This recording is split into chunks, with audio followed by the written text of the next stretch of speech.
И думаю, что мы начинаем. Мы начинаем. Проверка. Да, все хорошо.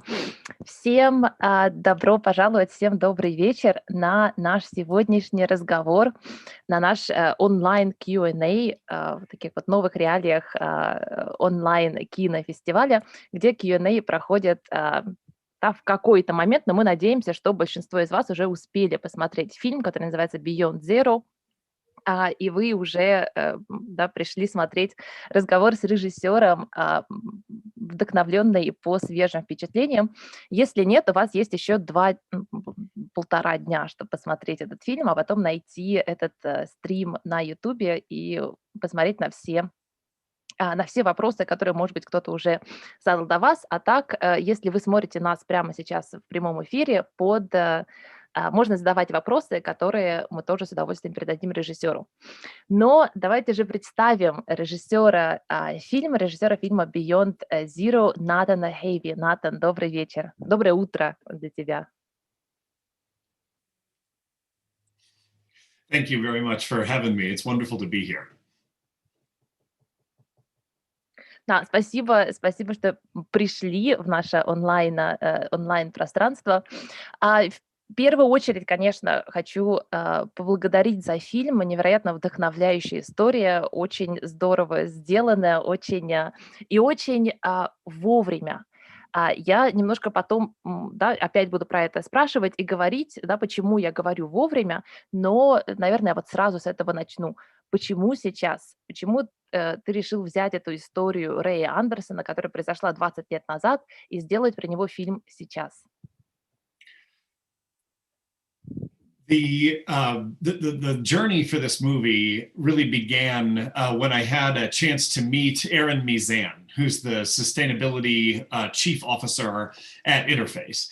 And before meeting her, I only knew the story up until the publication of Ray's last book, which was in 2010. And I was inspired and motivated by it then. But when I met Erin, and she told me about what Interface is doing now, and this whole notion that instead of seeking to reduce a company's environmental footprint, a company could actually get beyond zero and have a positive environmental impact, blew my mind. It was the first time that I had encountered that, and certainly the first time that I had seen a company that was actually doing it. And so I've been around the environmental business space and the conscious business space for years. And I thought, if this is the first time I'm seeing this, then there must be many, many more people that still think that the Interface story ended in 2010. And this new chapter is critical to get people to understand, especially because, you know, a lot of the global climate scientists that are out there now tell us that this is the decisive decade for human beings on Earth, and that we will either do what we need to do in this decade, or we may lose our chance to be able to. And so there's this sort of synergy of the Interface, mission was mission zero by 2020. And so the opportunity to have this film completed and start its festival run in 2020 was perfect. So that, and the fact that I think that this is a message that has got to get out far and wide in the business community, like this year, next year, so that we can begin doing what we need to do. It's very, very important to get this out as much as we can now. Мгм. То есть, получается, ты узнал об этой истории в 2010 году, и следующие 10 лет ты готовил эту историю, снимал фильм, или что происходило? Да, почему? В 2020 году это красивая точка, и действительно здорово, что вот прямо сейчас, даже когда я смотрела фильм, да, и в 2020 появляется, вот мы достигли, и ты понимаешь, что это прямо сейчас, это очень здорово. Но ты готовил фильм 10 лет, брал интервью, либо вот ты вот недавно подорвался и все снял за последние полгода? Yeah, it's the meeting with Aaron happened in 2017. So there was nothing. I wasn't doing anything in regard to the interface story between 2010 and 2017. But it was actually, I met her in 2017. I met Jim Hartzfeld, who's the other character in the film that is kind of Ray's right-hand person in the early years. I met him the year later. And he told me all of this amazing stories about things that were not published in the book, things that he had gone through that really helped to bring alive the challenge that companies face when they try to do this, but also the roadmap that Interface found for how to do it. And so the production on the film began in earnest in late 2018. This is my first film, so I'd never done this before. My father has been a documentary filmmaker for 30 years, so I was able to lean on him and his team to actually get the movie made. But I was able to kind of see the story, use my kind of consulting contacts to be able to find some seed money for the film and get the permission that we needed from Ray Anderson's family, as well as from Interface, to get access to their incredible film archive, and then do some of the original interviewing and some of the small B-roll stuff that you saw in the film to bring it to the screen. Мгм. Мгм. Ой, сейчас, прошу прощения, подношу микрофон ближе. Момент действительно самый-самый актуальный, потому что кроме интерфейса сейчас больше 50 стран уже заявили о своих планах климатической нейтральности к 2050 году от Европейского Союза до Китая. А если не говорить про уровень стран, то это больше 300 компаний, по-моему, да, начиная с Microsoft и заканчивая самыми маленькими, которые хотят быть и климатически нейтральными, и даже, может быть, климатически позитивными. Да, то есть это, как кажется, тот самый момент, когда вот эта вот волна, начатая интерфейсом, да, начинает превращаться в такое вот что-то серьезное. Но почему ты выбрал формат медиафильма, чтобы чтобы об этом рассказать? Почему не лекции, это токи, книги, да? Почему вдруг фильм, если ты вот, как правильно сказал, я не режиссер?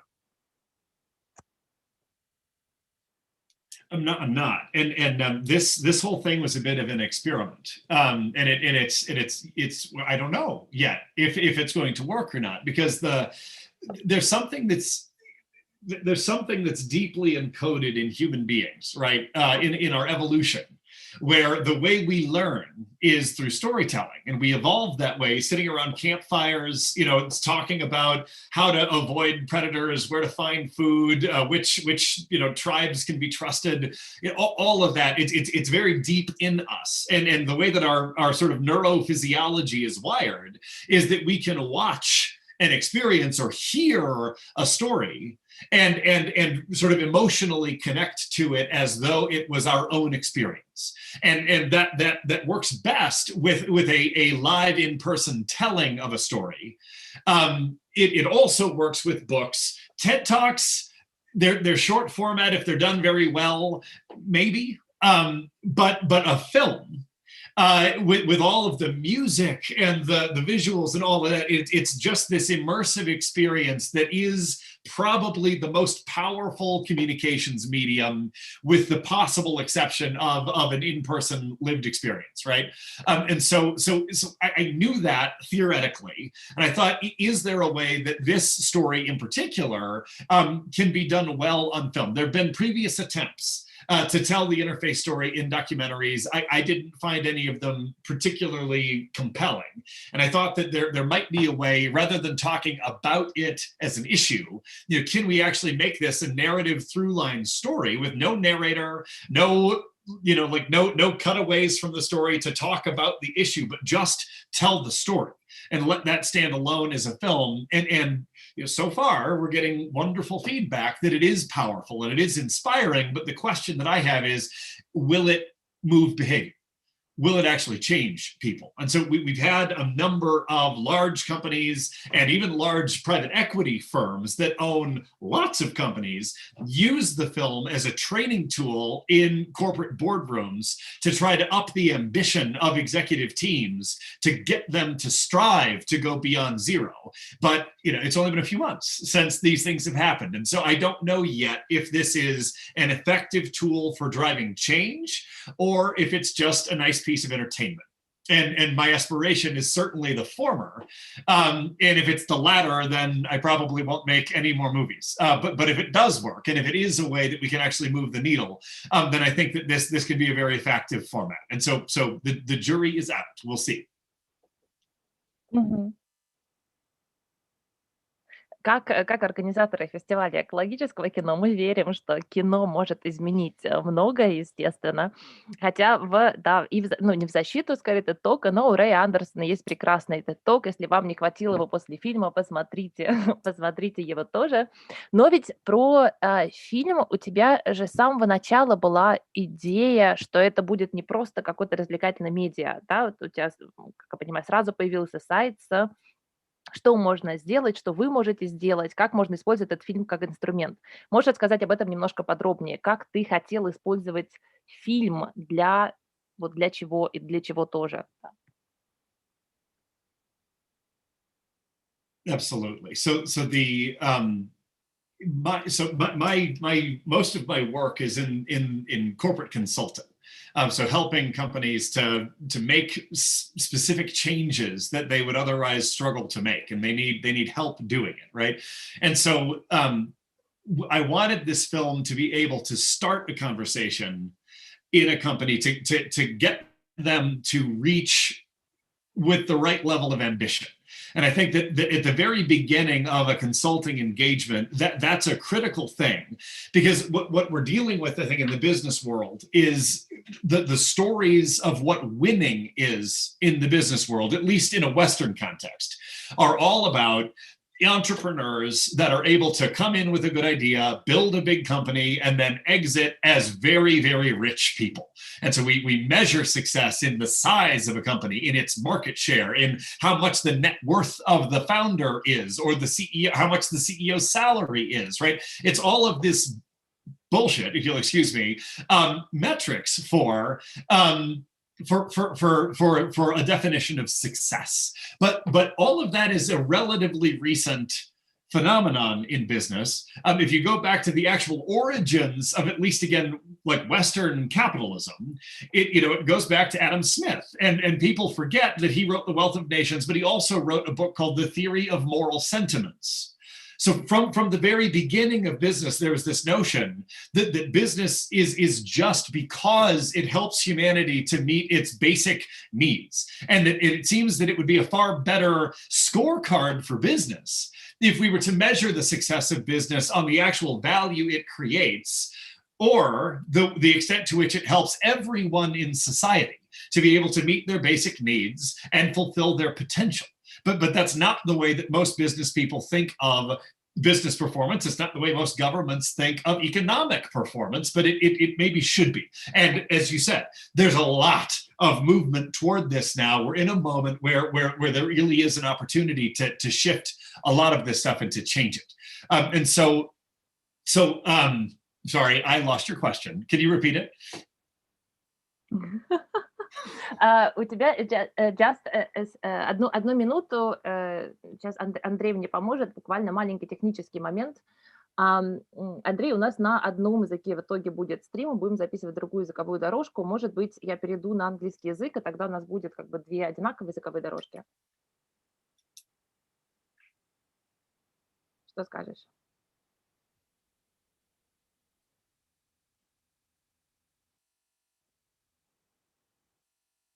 Technical difficulties. I remembered the question, and so if I may continue. Yeah, okay, that's great. So the question was about sort of consulting and how this stuff can work in different companies. And so the context of what is the company for in the first place is something that I think this story is extremely powerful, uniquely powerful, in capturing the imagination of business leaders to get them to sort of question for a minute, wait a minute, what am I up to here?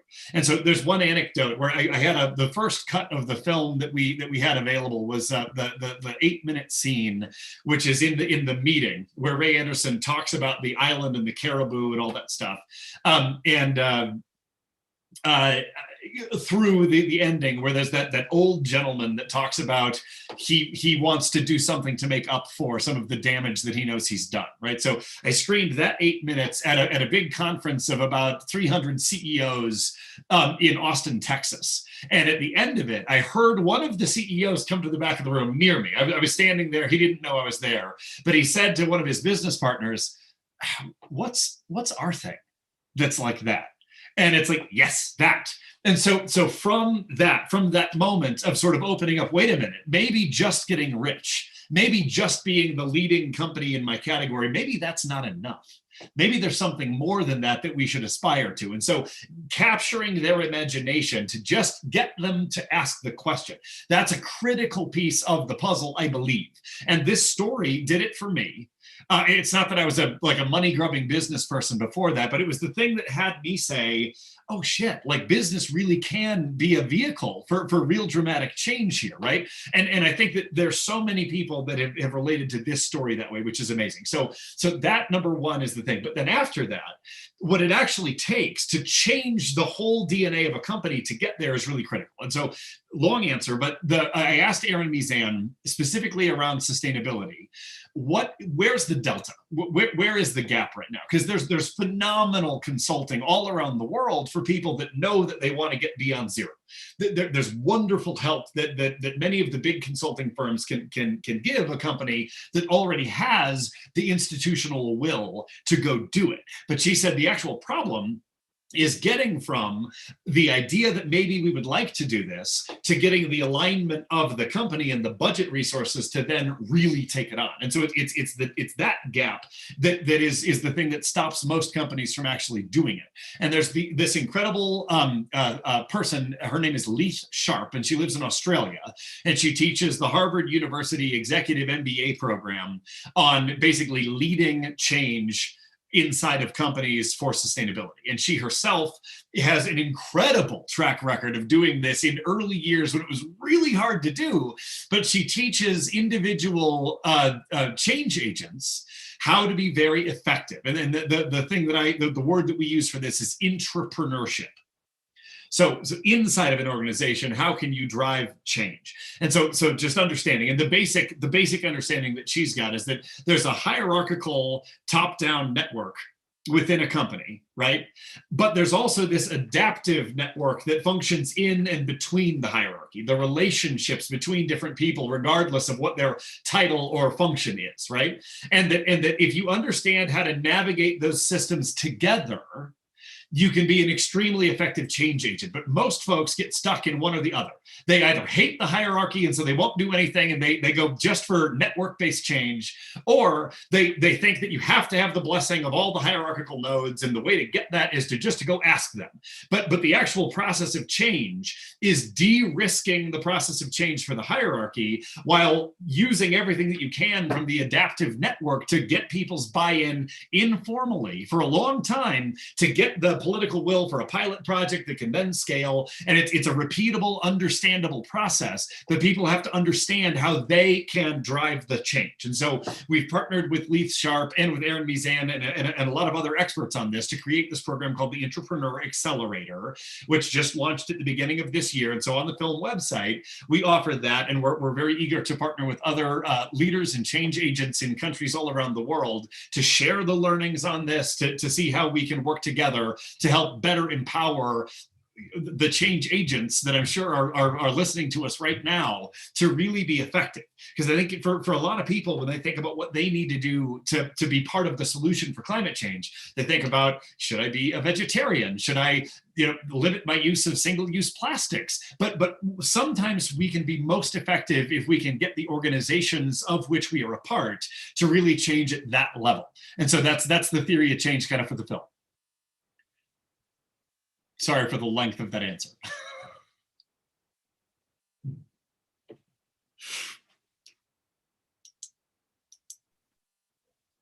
Ой, прошу прощения. Нет, абсолютно недолгий, наоборот, очень интересно.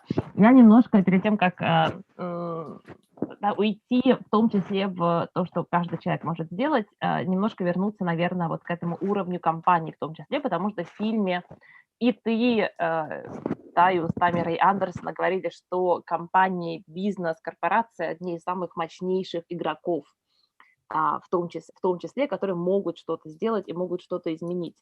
Можешь ли это поговорить немножко про это, да, вот про уровень компании тоже, потому что мы часто, да, говорим о том, что вот ты как отдельный пользователь, потребитель, да, или отдельный там, горожанин или гражданин можешь сделать, а это все-таки, да, другой уровень. И второй вопрос, если не против, я сразу его задам, опять возвращаясь к моменту вот сейчас. Почему сейчас? Рэй Андерсон в фильме «20 лет назад» говорит о тех самых 10 годах, когда мы что-то должны сделать. 6 месяцев назад Кристина Фигерес тоже сказала, что, да, в ООН, что у нас есть декада действий, да, 10 лет, когда у нас еще последний шанс есть что-то сделать. Но почему сейчас внезапно, да, все компании, страны вдруг сказали: слушайте, правда, кажется, что-то нужно срочно делать, давайте поговорим о климатической нейтральности. Можешь выбрать любой вопрос для начала, я напомню про второй. I may need a reminder. Thank you. The corporate level. This is actually from Paul Hawkins' book that he wrote. That was the book that inspired Ray. Right. Paul kind of made the original case, at least in my understanding, of if you look at the way that modern global society works right now. And you try to see kind of where the power lies, right? At different times in human history, the church was definitely the most powerful institution on earth. At other times, different governments around the country were the most powerful institutions on earth. But today, it's not religion, it's not government, it's not the nonprofit sector. It's by and large, it is the private corporate sector that is the most. It is the most powerful on earth. And so, if you could get regulations in governments all around the world to rein in the power of the corporate sector, that would be great. But as a person who used to work in the United States Congress, that's not, I mean, even the politics of many of the world's major countries are totally wrapped up in the interests of corporations, because they fund the lobbyists, they fund the campaign contributions. And so the political will that would be required to have government rein in business is something that in theory I think would be a great idea, but in practice right now in the world today, I don't know that that's pragmatic. And so what is pragmatic, potentially, and I'm an idealist on this one, is if you could actually get companies to recognize that it's in their own self-interest to get beyond zero, then if they chose to do it, it would probably happen faster and at a far greater scale than could be achieved through any other means in modern society. That's the theory. Right? You can agree with it or disagree with it. I happen to agree with it. And so my focus is very much on the corporate level, just because if you can get a company, even like Interface, which, you know, they say a small company like Interface, it's $1 billion global company, but compared to other companies, it is a very small company. But if you look at the impact that company has had on other brands and their whole supply chain, and the story on the rest of us, this moment being a case in point, there really is a phenomenal opportunity for companies to drive change on this.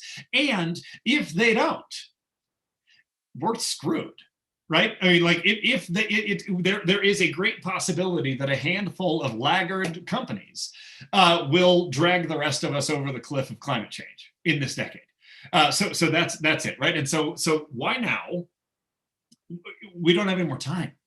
It's now or never, right? So like this really is this moment, and we're one of the things that I had to leave on the cutting room floor is this interview with Paul Hawken. Right. And so he gave us so much incredible stuff.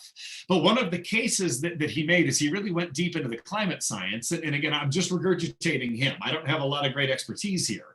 But the case that he made was that there are all of these potential tipping points in climate change. And so the thing that he wanted to emphasize is we think we have 10 years.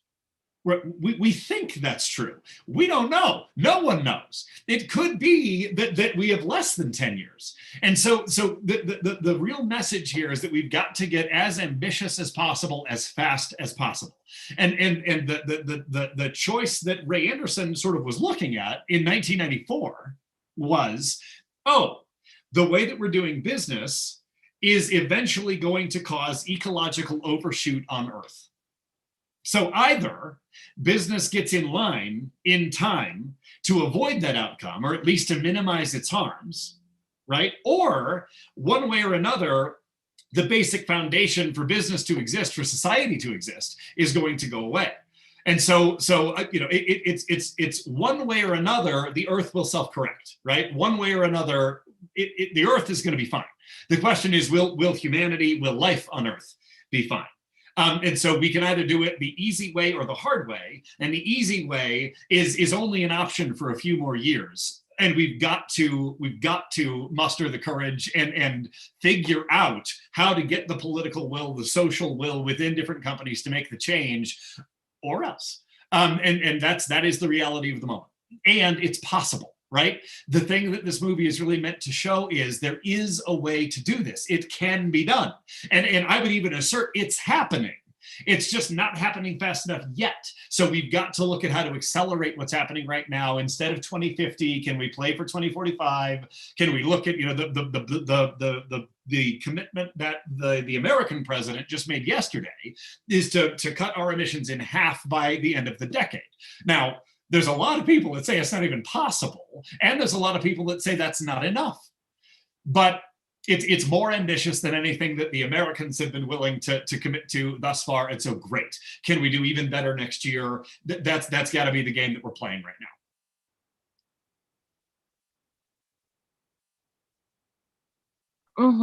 Да, возможно, ты знаешь, на этот микрофон, возможно, ты знаешь, главная критика, например, той же Греты Тунберг, большим планом, зеленым планом Европейского Союза стать климатически нейтральным к 2050 году, она сказала, что это безумие, и нужно пытаться стать к 2030 году. Да, почему так долго? А у всех вопрос, получится ли хотя бы к 2050-му. Но как ты думаешь, вот, да, нужно быстрее, да, ты говоришь, нужно ускориться. А что можно сделать для того, чтобы ускориться? У тебя есть какие-нибудь идеи, предположения, или что ты слышишь от тех бизнесов, да, которые ты консультируешь, например? Yeah, there are there's an interesting anecdote, which is if you look at sort of the path of development in and again, forgive me for not knowing the Russian context. I wish I did, but in the American context, right, from the invention of the telephone to the laying of all of the telephone wire across a massive amount of the earth, to then not needing the telephone wire anymore because we have these things, to whatever the next step is, right? There's this sort of linear trajectory. But if you look at sub-Saharan Africa, where they did not lay the telephone wire, they don't, why would you? They don't need to do that. They skip the step because they can just jump straight to this, right? There is a similar innovation curve in many industries and in a lot of environmental stuff, right? And so even for interface, right? If you look at the interface story, they started in 1994. They had to figure all this shit out.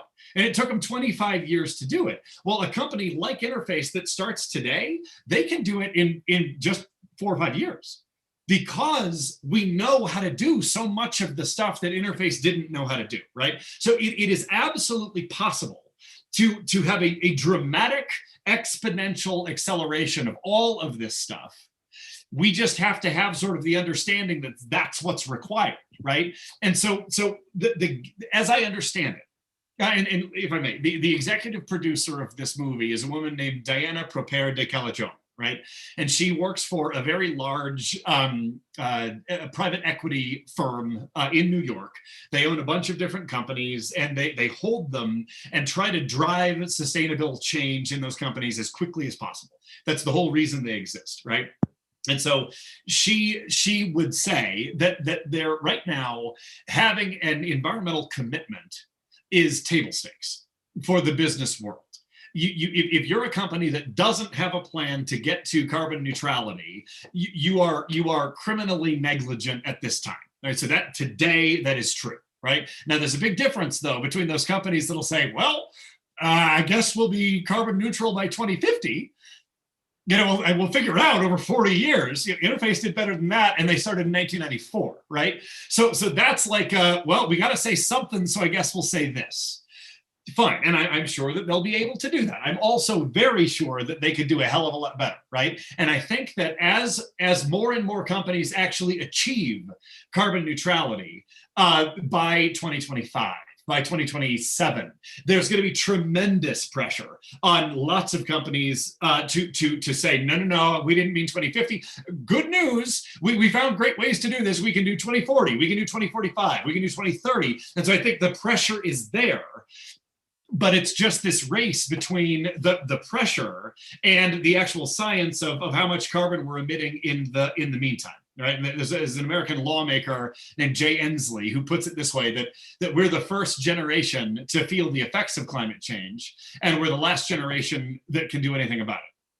And so it being as smart as we can about what we need to do is critical. And if I may, Paul Hawken also on the cutting room floor, but it is going to be detailed in a new book that he's got coming out, argues that there's 4 specific things that humanity needs to invest in heavily to be able to buy us enough time to get a handle on this issue, right? And so number 1, which is not part of the 4, the precondition to this is that we do everything we can to reduce emissions. We have to continue everything we're doing. But in addition to that, there are 4 things that would sequester enough carbon using the Earth's own processes that we could buy ourselves more time, right? And those things are, you've got to get into regenerative agriculture all around the world.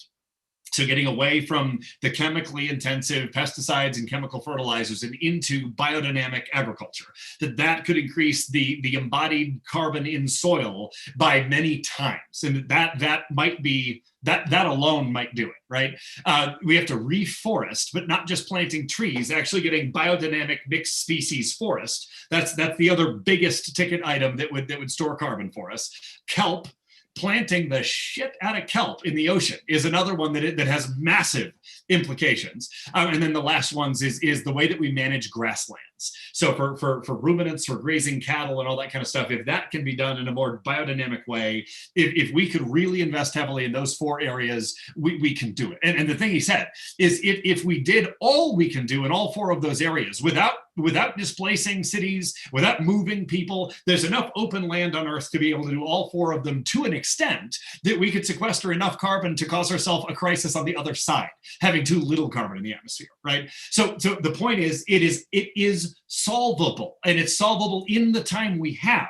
We just have to get we just have to get the business world to understand the nuances of this and set their ambitions appropriately, and we can do this.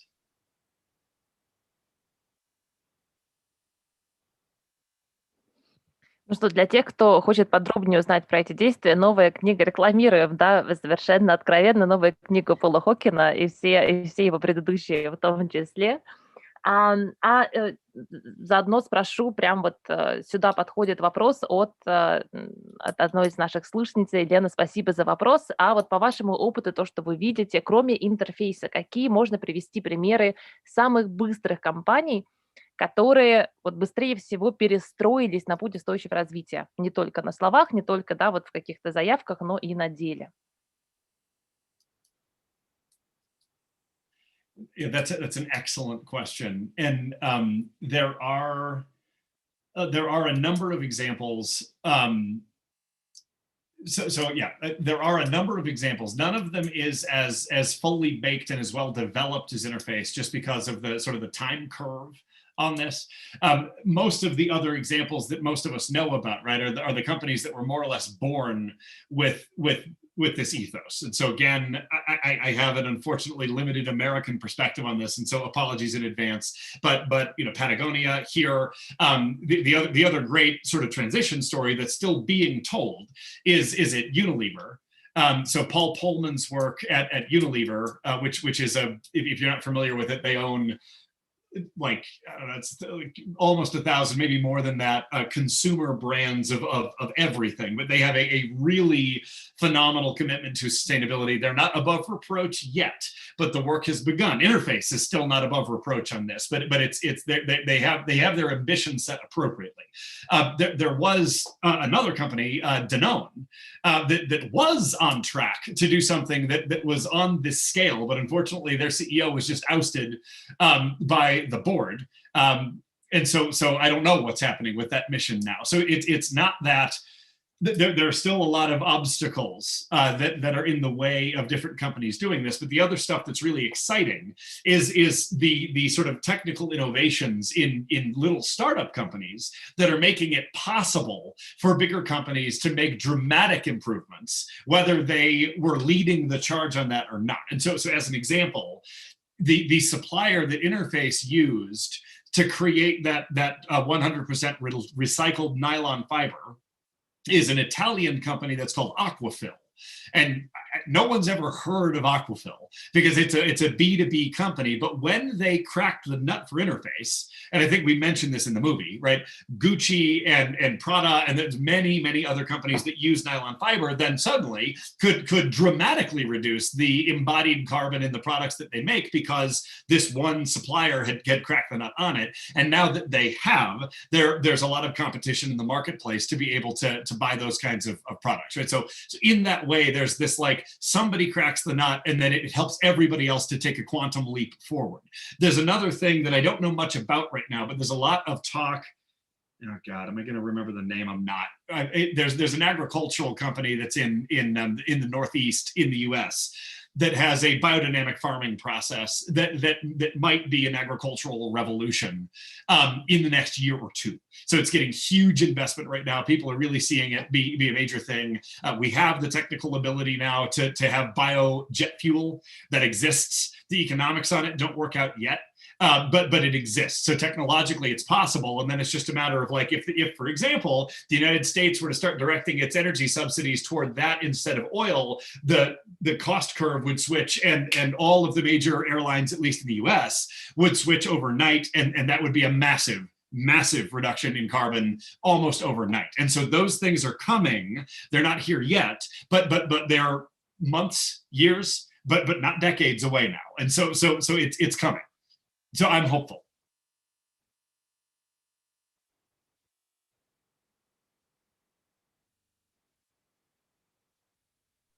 Очень интересно, и на самом деле мы тоже и в своей работе, то, что мы видим, это кому мы встречаем, хотя кажется, может быть, на первый взгляд, что в российском бизнесе сейчас не происходит, да, каких-то радикальных изменений, на самом деле уже видно, уже чувствуется, и для всех, кто работает с бизнесом вплотную, видно, что это, видимо, тот самый момент, да, когда ничего не происходило, и вдруг все прямо сейчас начнет происходить. И я здесь процитирую одного российского политолога, который говорил немножко про другую ситуацию.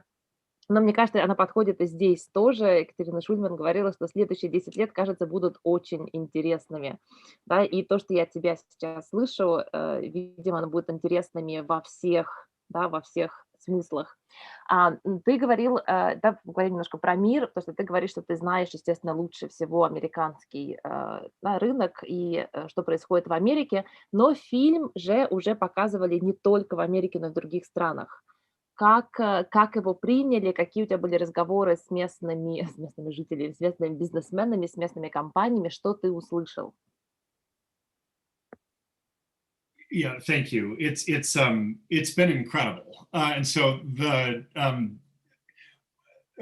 for example, if I may, when you reached out about the possibility of including this film in EcoCup, I had no idea how you even heard about it. Right, and so it's out there now where I'm getting requests that I had nothing to do with, and so that's an indication of viral spread where people are starting to show this to each other, and it's great. So what I know of is that there's a very large private equity company in the United States that used the film as a training tool for 10,000 members of its executive team across 1,000 or two companies in its portfolio all around the world. I know that there's a mining company in Chile, and the executive team has all watched the film together to have a conversation about where they should set their environmental ambitions. The business school in South Africa reached out to see if they could purchase a license for the film to use in their curriculum. We're in discussions with the UN Prime Principles for Responsible Management Education. They have 860 universities around the world that are looking at how we teach business people to manage businesses, and they are considering putting this film out as a recommended curriculum piece for 860 universities all around the world.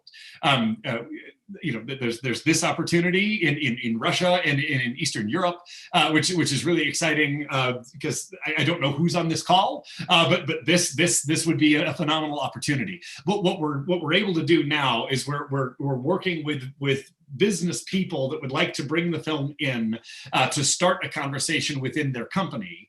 We're making it available kind of on an as request basis, trying to pull a network of innovators who are working on this from all around the world together. We're going to be launching something in September. So September is the month where there are 100 months until the end of the decade. And so fittingly, the day before that, August 31st, is the anniversary of the day that Ray Anderson gave his speech to the environmental team at Interface in 1994, August 31st, 1994.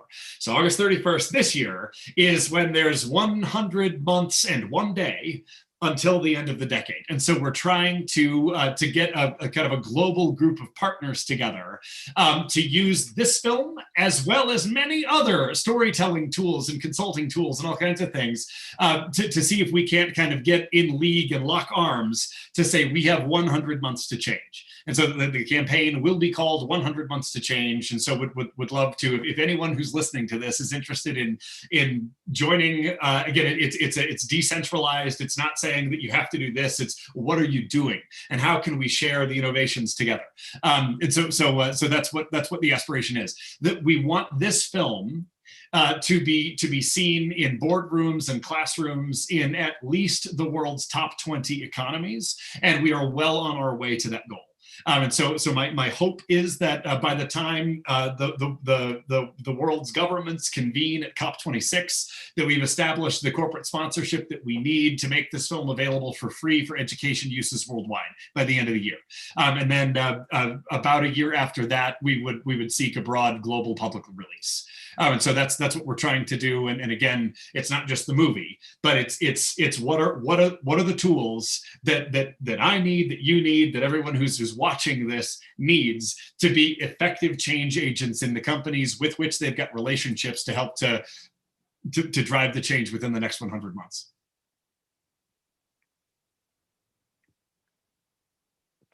Я просто чувствую прямо эту энергию, которая от тебя исходит, даже через окошко Зума. Конечно, невероятно, если бы получилось, чтобы ты приехал, например, да, в Россию, у нас был настоящий Q&A, какая энергия была бы в зале. Очень здорово, спасибо большое за то, как, да, и с какой страстью ты это рассказываешь. Хочу, да, вот зацепиться за одно слово, которое ты сказал, storytelling, да, умение рассказывать истории, то, как умение рассказывать истории в том числе двигает нас вот по этому пути устойчивого развития, потому что ведь Рэя Андерсона вдохновила история, книга Пола Хокинга, а сама история Рэя Андерсона вдохновила огромное количество людей, включая тебя. А кто еще? Кто еще вдохновляет тебя? Кто еще заводит тебя, дает тебе энергию, да, дает тебе возможность как-то поверить, что нет, все возможно, вот смотрите, мы все сделаем.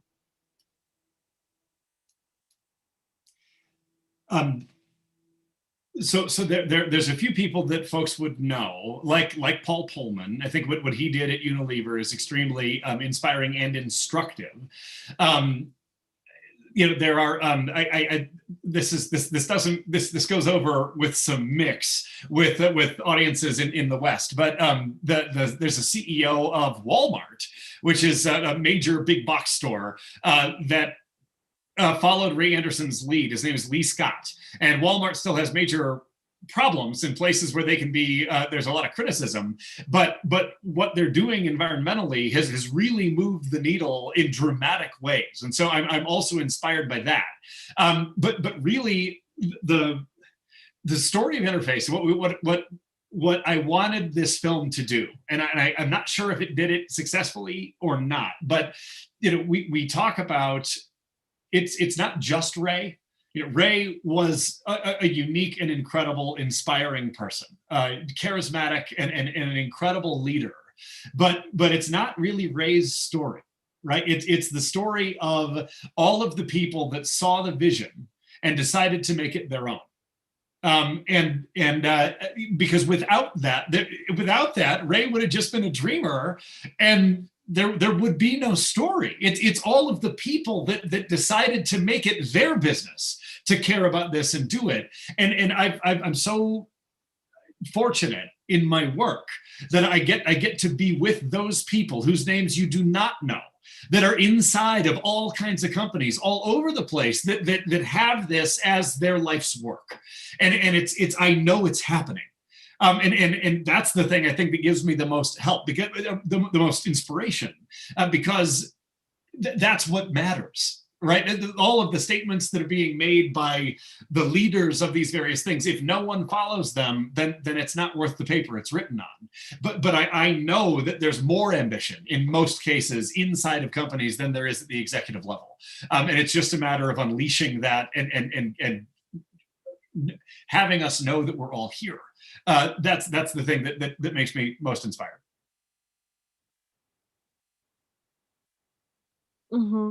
А тут нам спасибо. Тут нам в комментариях пишут, кстати говоря, что фильм может быть хорошим рождественским подарком для всех президентов всех стран. Такой не к октябрю, да, а к Новому году, почти, да, 24 декабря. Чуть-чуть про будущее. Well, if anybody has the addresses of all of the presidents, I will gladly print the DVDs and get them in the mail. So just let me know. Ну что, дорогие зрители, попробуем с Россией и странами СНГ разослать этот фильм всем президентам на следующий Новый год. Какие планы? Вот у нас тоже Елена спрашивает, есть ли планы снять следующий фильм через 10, через 20 лет, либо да, в какое направление планируешь двигаться дальше?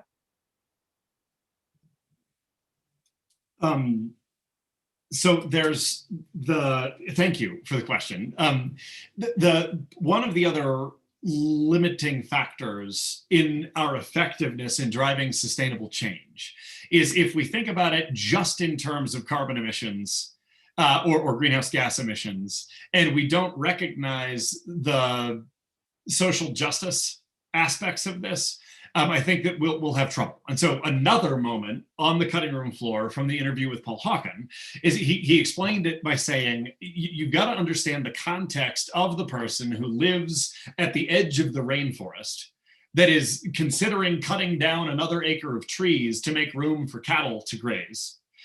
They, in many cases, are doing that because it's the only way they can put food on the table for their family for the next month.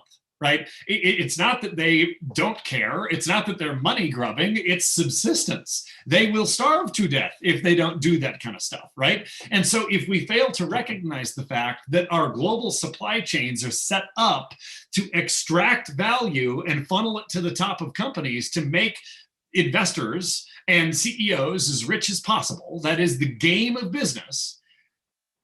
And our business schools teach us how to do that better and better and better. Right? We got to stop playing that game. We have to play a game that looks at how can we actually set up these financially sustainable value chains such that everyone in the value chain is at least able to meet their basic needs. And if not, a little bit better than that, right? And if that isn't also part of the conversation about how we solve climate change, then we're not going to solve climate change, right? So it's it's a multifaceted issue that we've got to be able to look at from a number of other angles as well. And so one of the next projects that's in the works right now is we don't know what the scope of it is yet. It's probably in the American context, but in the American context, there's this,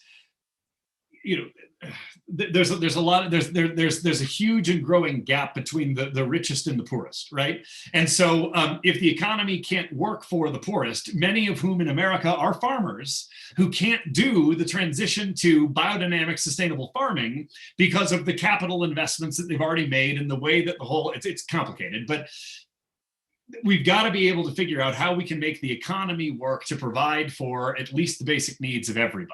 And so it's a film that examines some of the history of the way that we make sure that people can pay for themselves in old age, which is a narrow point of departure there.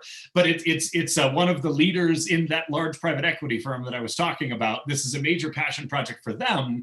And again, it's about how do you get business people to recognize the need to change the game of business. And so it's another way to tell the story for people that don't want to hear the environmental story. They might hear it over here, but it would have the same effect of changing what they think the goal of business is, from make the most money you can at the top to can we create a system that helps everybody to have at least a decent basic standard of living. And then if you want to make more money after that, fine. But if you're not doing at least that, then I'm not sure that your business model is actually working. So it's that kind of a story. And my hope is that we'll have, I don't know, the first 10 minutes of that film in a way that kind of tells the story, maybe even in time for the 100 Months to Change launch in September.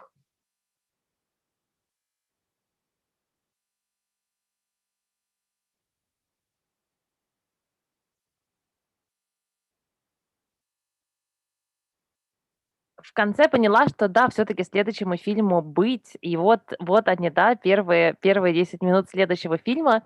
Я хочу, на самом деле, просить тебя немножко больше поговорить да, обычно, когда мы говорим о том, что происходит сейчас, мы очень часто критикуем, да, мы говорим, вот это не работает, вот это плохо, вот это вообще нужно закрывать и все. Но мы довольно редко можем представить себе, как хорошо, как это все должно быть, да. По-английски есть красивый термин imaginary capacity, да, возможность, да, умение, да, красиво мечтать. И мне кажется, люди, которые действительно нас вдохновляют, люди, за которыми мы готовы идти, это люди, которые не просто, да, говорят, смотрите, вот это очень экологично неустойчиво, это люди, которые вместо этого представляют и умеют описать, да, вот это какое-то лучшее будущее. Есть ли у тебя представление, как все должно быть, какая-то, пусть, может быть, самая такая даже радикальная или невероятная фантазия, что вдохновляет тебя, какой образ будущего вдохновляет тебя? The phrase that we use for this in the work that I do, kind of outside of the documentary, is called a world that works for everyone. If the game of business is about doing what they need to do to create a world that works for everyone, and they're able to play that game both internally, so that they're literally going to start to help their employees to make sure they're doing that, right? And there's many companies that, if an employee misses a few shifts, they'll say, "You're fired, get out of here." But they don't say, "What's going on?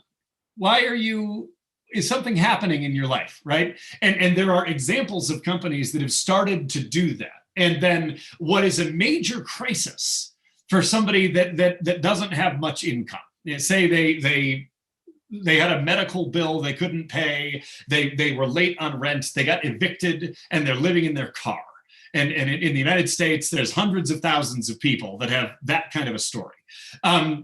A business could very easily say, "Hold on, we can help you to pay the first and last month's rent, to get you into a new apartment and help you out, so that your whole life doesn't fall apart just because you had this unforeseen expense that you weren't ready for." But that's different thinking than the company that says, "If you don't show up for your shift, you're fired. Well, no, companies can do so much better, and it's in their interest to do so. Because companies that have a culture like that dramatically outperform companies that are the other kind of thing, right? And so if companies can play this game called a world that works for everyone with their employees, right?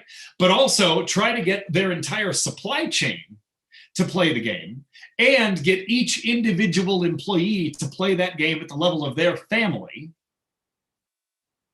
If we could create the context where that's what we're supposed to do with our careers, with our companies, I think that would create, that would solve at least half of some of the major problems that we have in the world, and it would do it within our lifetimes.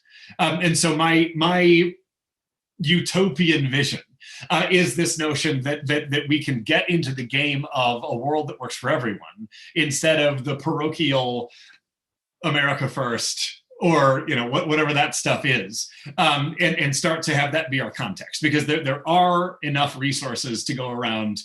There's enough wealth to go around. We could do it. It's just a matter of what we choose to give our attention to and what game it is that we're playing. And so I think that's the critical thing. Мгм. Спасибо за, я надеюсь, не такое уж и утопичное, на самом деле, представление будущего, и за напоминание в том числе, что устойчивое развитие, да, оно не только экологическое, но и социальное в том числе, и что мы не можем пытаться решать экологические проблемы, да, забыв, игнорировав или не обращая внимания на проблемы социальные и на попытку, да, спасибо за эту фразу, сделать мир, который хотя бы попробует работать, работать для всех. А мне вот такой вопрос тоже от зрителя.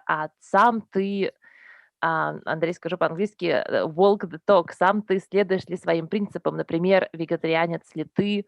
Как твои принципы и утопичные идеи отражаются в твоей работе, например, в твоем бизнесе? Да, вот что происходит с тобой сейчас?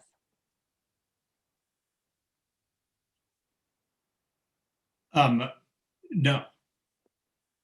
I am not at all perfect in that. I aspire, but it's tough in the context of modern society to be above reproach on any of this stuff. I'm mostly vegetarian, but I will occasionally eat meat. I try to be as responsible as I can in my purchasing decisions. But if you're gonna, I have two young kids. I have a job. The time it would take at the moment to make sure that I don't have any plastic that I throw away at the end of the week, that I get everywhere that I go without using a drop of fossil fuel, that I always make sure to pay for the carbon offsets on my plane tickets. I don't do that every time. So no, I mean, there's all kinds of that stuff. And I think that, now that said, I try to be as conscious as I can about this. Those games that I said I wish people played, I do try to play those games. I don't have a perfect score, but I play them. And I think that is, reasonably speaking, what we can ask of people right now, because the theory of change, with great respect for the individual pioneers that can live a zero waste life, I am so in awe of that, and I think it's incredible. I just, again, with practical concerns, if it is solely an individual responsibility to choose the things that are in the market right now that allow you to live a completely sustainable life, there are some people who've figured out how to do that. And again, I am in awe. I have so much respect for the integrity of what it takes to live like that. That's not where I am. And I think it's not where the vast majority of humanity is yet. And I think that if you're looking at how to move the needle on that in this decade, having companies figure out how they can take all single-use plastics out of what they put on shelves is going to probably be the thing that moves that needle where we need to get in time. right? And it's then going to make it much easier for me to get there. But it's that, right? So I think that the most powerful thing about Ray Anderson is that he didn't say, look at all the great stuff we're doing, right? He said, people like me are going to be put in jail. I am robbing the future from my great-great-grandchildren in the way that my company runs today, and I'm still running it. I'm not going to stop, because I think the theory of change has got to be this transition of all of the things that provide the quality of life that humanity's been able to achieve over the last 200 years without going back to the pre-industrial way that we used to live. And there's great room to criticize that. You could say, bullshit, we have to go back or we'll have no future at all. And you might be right. And the other option is there a way that we don't have to make that trade-off choice? Is there a way that we can have both? And that's what Beyond Zero is hopefully showing us a way toward, but it's a gamble. Will we make the transition in time? If we don't, the consequences are dire.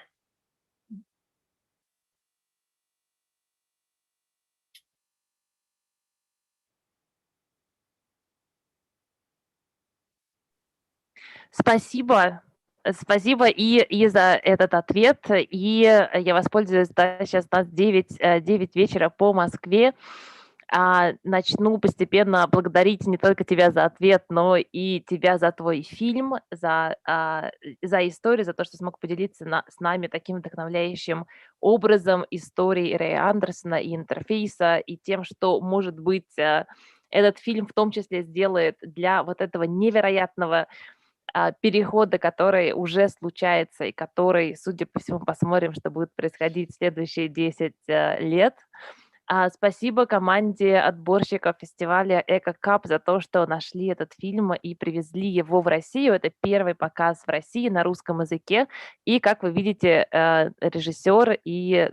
Да, будем обращаться и к режиссеру, и к фестивалю. Может быть, этот фильм найдет еще больший путь и в российских компаниях, в российских бизнес-школах, да, там, где ты, Натан, говорил, они его показывают.